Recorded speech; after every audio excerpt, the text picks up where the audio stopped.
La science moderne, elle repose sur un secret. Enfin, un outil tellement puissant qu'il ne se contente pas de décrire le monde, il nous aide à le construire. Alors, de quoi s'agit-il? C'est ce qu'on va voir ensemble. Comment on fait pour prévoir le climat ou pour anticiper la trajectoire d'une pandémie? Comment on s'assure qu'un nouvel avion va voler en toute sécurité? Face à des questions aussi complexes, comment la science arrive-t-elle à nous donner des réponses concrètes sans se noyer dans un océan d'incertitudes? Eh bien, la réponse tient en un seul mot, le modèle. C'est un peu le héros méconnu de la science, le langage qu'elle utilise pour dialoguer avec la complexité du réel. Allez, voyons un peu comment cet outil extraordinaire fonctionne.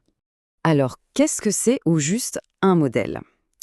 Il faut tout de suite oublier l'idée d'une copie parfaite. Non, un modèle, c'est avant tout une construction de l'esprit, une version de la réalité qu'on a volontairement simplifiée. Un modèle, ce n'est donc pas une photocopie du monde, c'est bien plus malin que ça. C'est une carte. Et ce qui rend une carte utile, ce n'est pas tant ce qu'elle montre, mais plutôt tout ce qu'elle omet. Elle va ignorer chaque arbre, chaque maison, pour nous montrer la forêt, la route. La modélisation, c'est précisément ça. C'est l'art de savoir dessiner la bonne carte pour le bon voyage.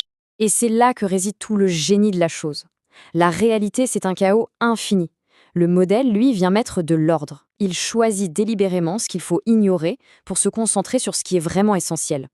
Et cette simplicité, attention, ce n'est pas du tout une faiblesse, au contraire, c'est sa plus grande force. Cette idée, elle est vraiment fondamentale.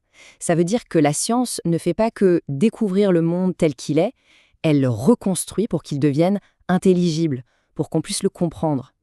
Un modèle, ce n'est pas juste un dessin. C'est une véritable machine à fabriquer du sens. Bon, d'accord, un modèle, ça simplifie. Mais concrètement, à quoi ça sert? Pourquoi cet outil est-il devenu si central en science? En fait, il remplit 3 fonctions qui sont absolument cruciales.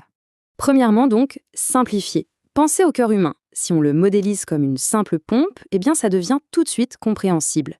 Deuxièmement, prédire. C'est sans doute sa fonction la plus spectaculaire, que ce soit pour la météo de demain ou pour les tendances économiques. Et enfin, appliquer. C'est le modèle qui va transformer une équation abstraite en un pont, en un avion, en un satellite. C'est lui qui rend la science vraiment utile. Allez, assez de théorie. Voyons maintenant comment cet outil façonne notre monde, mais concrètement. Parce que la modélisation, elle n'est pas juste enfermée dans les laboratoires, elle est absolument partout autour de nous. Prenons un enjeu majeur, le climat. Essayer de comprendre et de prédire son évolution serait tout simplement impossible sans des modèles d'une sophistication assez incroyable. Là, on parle de véritables monstres de calcul, ce qu'on appelle les Earth System Models. Ces modèles simulent l'ensemble du système terrestre, l'atmosphère, les océans, la glace, la végétation et même notre propre activité humaine. C'est grâce à ces mondes virtuels qu'on peut tester des scénarios et essayer de guider les politiques environnementales. Autre domaine qui a été complètement révolutionné, la santé. Ici, les modèles peuvent littéralement sauver des vies, que ce soit à l'échelle d'une seule personne ou d'une population entière. On se souvient tous des fameuses courbes de la pandémie de Covid-19. Eh bien, derrière ces graphiques, il y avait des modèles mathématiques pour aider à guider les décisions. À une autre échelle, aujourd'hui, des chirurgiens impriment des cœurs en 3D pour s'entraîner avant une opération hyper complexe. Là, le modèle est directement au service de la vie. Et que dire de l'ingénierie? Là, la modélisation, ce n'est même plus une option, c'est carrément le point de départ de n'importe quelle création. Un avion, par exemple, il vole des milliers d'heures sur ordinateur avant même qu'on construise la première pièce. Un pont subit virtuellement des tempêtes et des séismes. Le but de tout ça? Innover plus vite pour moins cher et surtout en toute sécurité. Et la modélisation, elle s'attaque même au système le plus imprévisible qui soit, nous-mêmes. L'économie et la société sont aussi passées au crible des modèles.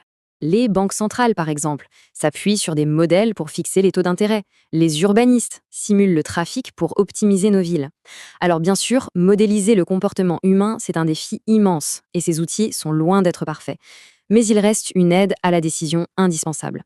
Tous ces exemples, ils soulèvent une question assez vertigineuse. Si la science avance grâce à des simplifications, grâce à des cartes de la réalité, alors qu'est-ce que ça veut dire la vérité scientifique ? En fait, c'est un changement total de perspective. On abandonne cette vieille idée que la science est une sorte de miroir parfait de la réalité. Et à la place, on adopte une vision beaucoup plus pragmatique. Un modèle n'est pas vrai parce qu'il est une copie exacte, mais parce qu'il est efficace. Est-ce qu'il explique bien? Est-ce qu'il prédit correctement? Est-ce qu'il fonctionne? La science devient alors moins une quête de la vérité finale et plus une amélioration constante de nos outils pour comprendre le monde. Mais attention, un outil aussi puissant a forcément un côté sombre. Et ignorer les limites de la modélisation serait non seulement une erreur, mais un véritable danger. Le danger numéro 1, on pourrait dire le péché capital du modélisateur, c'est de confondre la carte avec le territoire. C'est d'oublier que le modèle n'est qu'une simplification. Quand on oublie ça, un modèle économique peut justifier un désastre écologique. Un modèle sanitaire peut être pris pour une boule de cristal. La sagesse, c'est de toujours se demander qu'est-ce que ce modèle est en train d'ignorer.